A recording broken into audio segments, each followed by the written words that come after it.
नमस्कार, स्वागत है आप सभी का लोक सत्य में। मैं हूं आपके साथ मनीष झा। केंद्र सरकार और किसानों के बीच चल रही लड़ाई बीजेपी के लिए मुसीबत बनती जा रही है।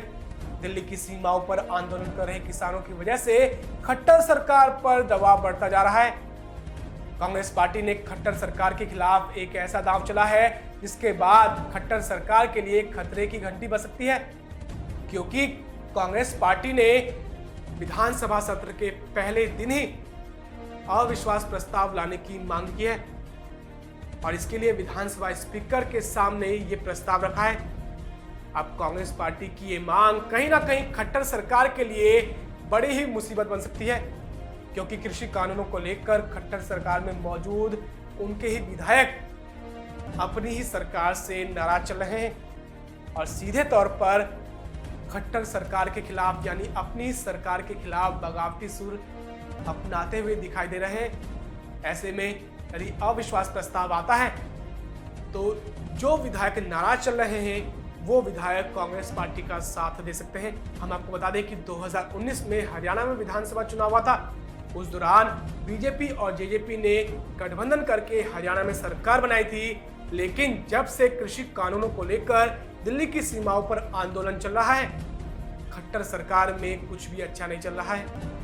लगातार बगावती सुर निकलते हुए दिखाई दे रहे हैं और सीधे तौर पर बीजेपी के खिलाफ ही यानी केंद्र में जो बीजेपी की सरकार है उसके खिलाफ ही जेजेपी के कई विधायक कृषि कानूनों को लेकर बगावती सुर अपनाते हुए दिखाई दे रहे हैं। हम आपको बता दें कि अभी फिलहाल हरियाणा विधानसभा में 88 सीटें हैं, जिसमें से 40 सीटें बीजेपी के पास मौजूद हैं, तो वहीं 10 सीटें जेजेपी के पास है। कांग्रेस के पास 30 विधायक मौजूद हैं और इन्हीं 30 विधायकों के जरिए कांग्रेस पार्टी अविश्वास प्रस्ताव लाने की मांग कर रही है और कांग्रेस पार्टी का कहना है कि उनके साथ कई और विधायक हैं जो इस अविश्वास प्रस्ताव में उनका साथ देंगे।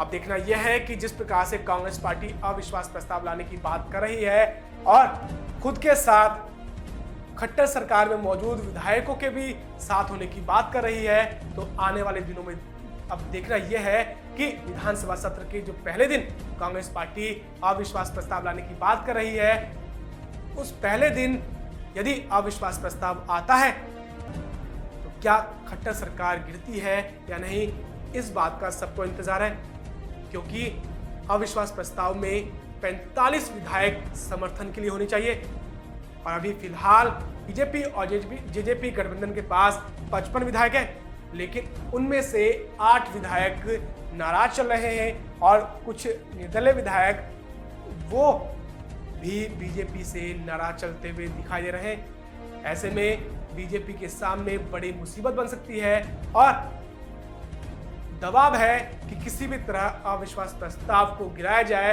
और अपनी सरकार को बचाया जाए। अब देखना यह है कि आने वाले दिनों में जो अविश्वास प्रस्ताव आता है उस अविश्वास प्रस्ताव में बीजेपी की सरकार गिरती है या बनी रहती है। आपसे अनुरोध है कि आप इस खबर को अधिक से अधिक शेयर कीजिए, साथ ही नीचे दिए गए कमेंट बॉक्स में अपनी राय जरूर रखें, क्योंकि आपकी राय सबसे अहम है। फिलहाल के लिए इतना ही। देश दुनिया की तमाम खबरों को जानने के लिए आप देखते रहिए लोक सत्य।